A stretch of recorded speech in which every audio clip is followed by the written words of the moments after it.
course, after that nor'easter rolled through last night, we still have these kind of misty conditions out here, and that's going to be a big factor in this match. They actually almost played this game over in Siegel Stadium, the football, field hockey, and lacrosse venue across the street, but in the end, they decided, hey, we can still play it on the soccer pitch, and of course, that's what they would like to do in the end. Still some spots that are a little bit too wet out there, but you'll see them when they do come as this ball rolls around, getting things going early on. Ball over the top. McKenzie's going to have to deal with this one and gets it out of play. And this is what Coach Hargrove said a few days ago at practice after that York match, Chase. Matt McKenzie might get some chances at center back, and it's looking like he's going to get that early on here. Yeah, exactly. That looks like where they'll set him up. And we talked about how Salisbury's got a pretty fluid lineup out there where they've got guys they're pretty confident they can move around, they can shuffle around. They've got a back line that they're not afraid to be aggressive and move up if they have to as well. An early throw in here for the captains.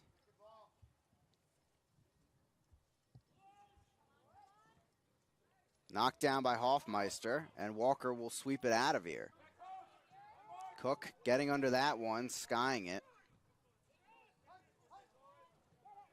There comes Myers, first touch of the match. He'll skirt through there, a little bit of contact. He's going to keep going, no whistle blown, and it's going to go back to the captains. But already you can see Myers being a little more aggressive than usual out there in this match. Yeah, and you can already see, might not be able to see as clearly at home, but here it's pretty clear when the ball is hitting a patch of water out on the field where it just dies, and then you've got a couple other areas where it's just kind of skipping, and it's going to take players a little bit to try and get used to that here in this one.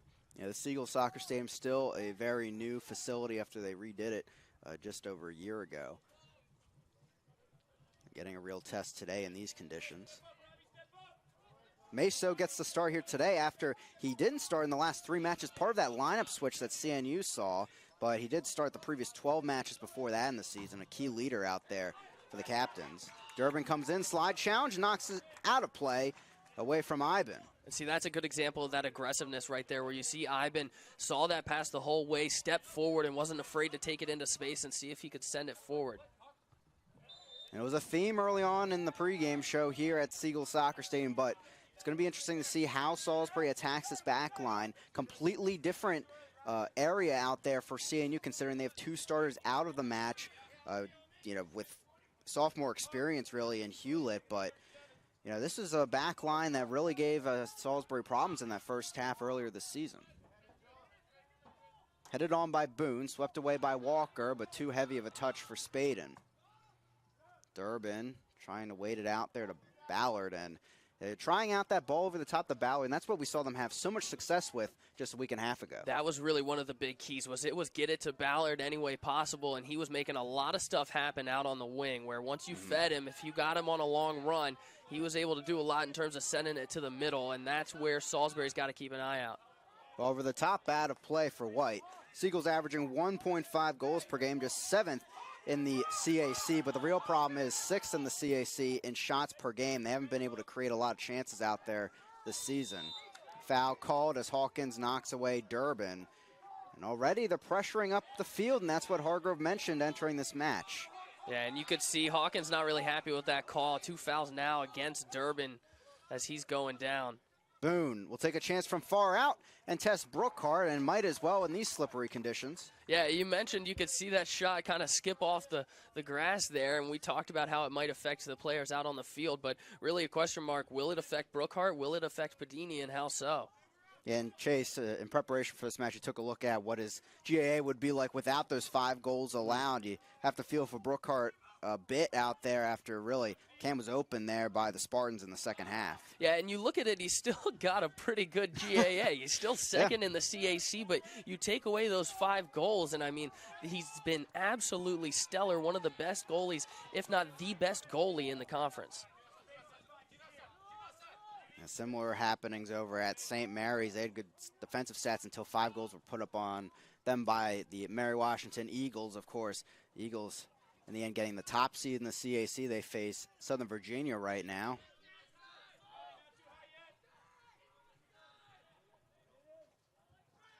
And here's this small passing that CNU likes to do. Dale up ahead, but Hoffmeister gets the final touch out of play, throwing for the captains. And you have to think Coach Hargrove pretty happy with what he's seen so far. Is obviously it's a little bit of a different look. We're going to talk about the weather probably the entire game, Chris. But yeah. You look at it, and this was not how this game started the last time. You're seeing a lot more pressure from this Salisbury team. Hawkins breaking free. He'll chip it to the outside where White runs on, but it hits his knee, and he loses it. And, of course, a little bit too heavy there running through it. Quick restart, but the referee saying hold that up and bring the ball back where it began. Yeah, you could see that one taken a little bit too far forward as CNU was just trying to use that momentum and looked like they had Boone wide open on a run through the middle. It's Pillow who has featured in this back line the last 4 matches, getting starting time after he came off the bench most of the season. Justin Wilson takes the chance there from far out.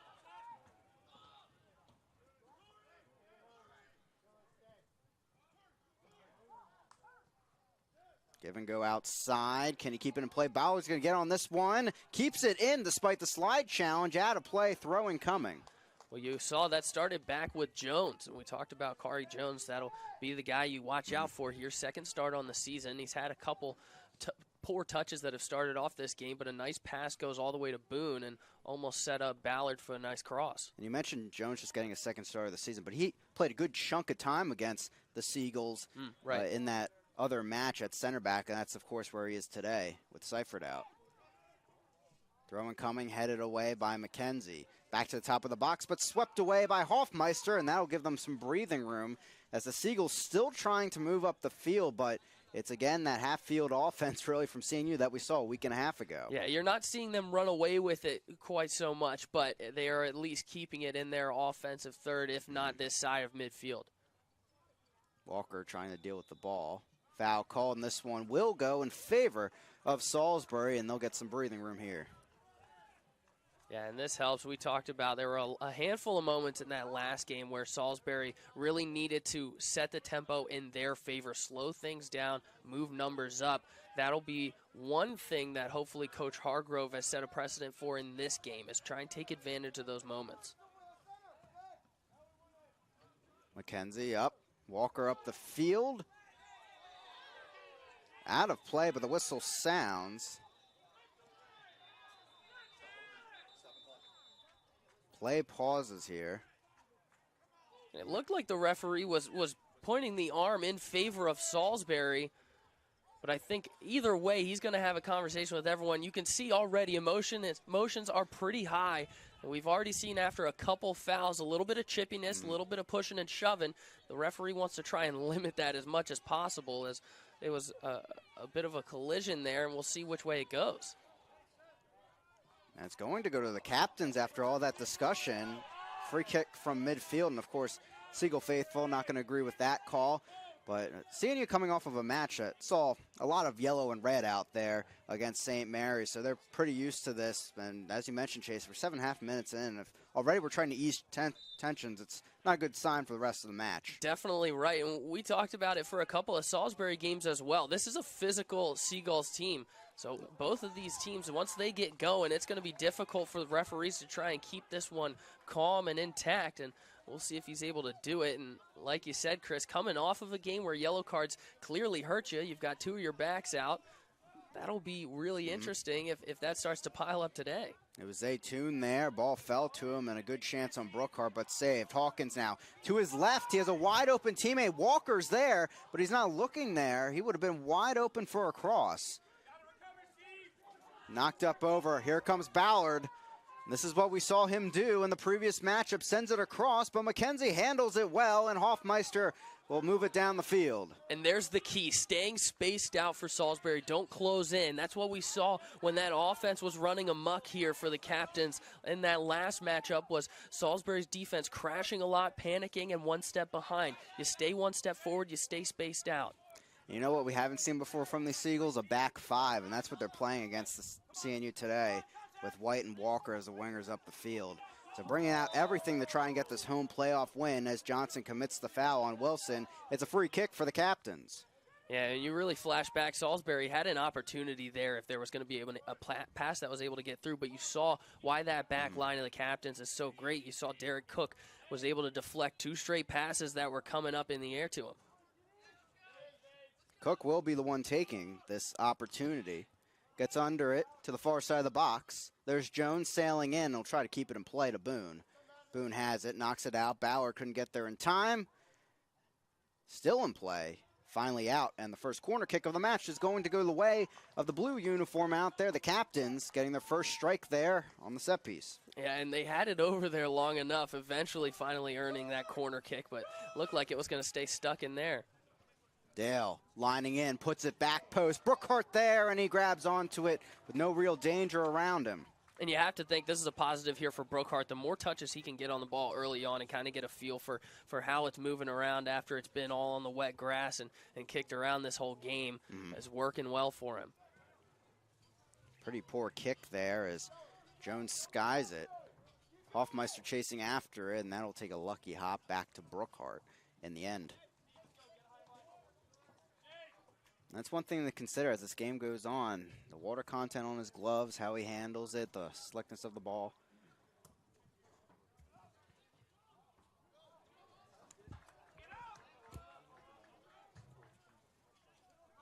Myers settles it, looking into the box, sends it in there. White running in, but the one hop goes straight to Pedini, and they'll spur it on the other way. Zaytoon out of the back. And that's what you like to see early on is Salisbury getting at least a little bit of pressure there on that back line. Whether, however minimal it might be, the more you can get back there and start that earlier on in this game. Pillow. Nice touch there, and Coach Hargrove praising the pressure from Robbie Budd. The senior, the only one on this team that knows what it's like to win a CAC title back in 2015 as just a freshman under Coach DiBartolo. Yeah, and really the hero from this last matchup against CNU had that game-winning goal. But that's what you'll hear Coach Hargrove talking about a lot of times on the sidelines, is you will hear him shouting to defenders. If they're not right in front of them providing that pressure, you'll hear him. Ivan gets the throw off quickly. Myers there falls once again. He's on top of the ball, and the free kick goes the way of the captains as Myers couldn't really do anything there but fall on the ball. Yeah, you could see he kind of got a couple bumps back and forth, but I think it was more he just had 3 captains around him and there was nowhere to go, really. Jones will try the far side and gets it right back in the end. They'll get Pedini a touch here. Surprisingly, there on that last play, that was the first touch of the match for Pedini. That's the way the captains like it. Yeah, and it was Pedini that had gone relatively untested the last time he was in Salisbury. Pillow moving up ahead. Nice through ball, but Wilson couldn't get there in time as he split the double team. White clears it out of play. Throw-in for the captains once again.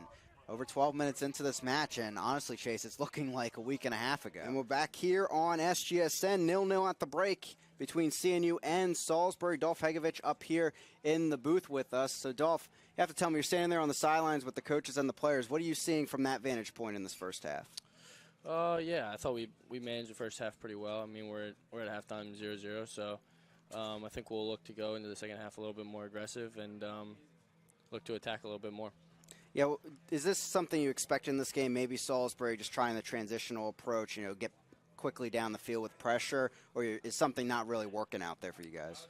I wouldn't say it's not working. It's just I think we are trying to get the ball up forward a little bit too quickly, and we're hesitating to play out of the back a little bit. But I think towards the end of the first half there, we did a much better job of it, and I think we'll do better in the second half.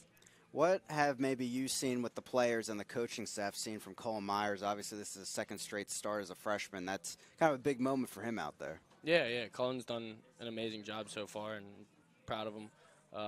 He's done well all season, and now he's starting to get the minutes that he deserves, and he looks dangerous going forward. So we'll see what he's got for us in the second half and through the rest of the season. Definitely, and this game overall, we talked about it, this tough 3-match home stretch. Right. Obviously a great result on Saturday.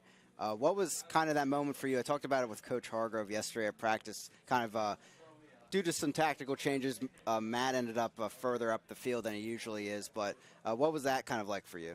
Oh, it was awesome. I mean, I think that that game shows all the hard work that we've put in since we've been here. And for Matt McKenzie just to get up there, and he was just like, I'm just going to let it go. And he just let it rip, and he went in bottom right corner, and it was a big celebration day for us, and that's now the standard, so we're holding ourselves to a higher standard now.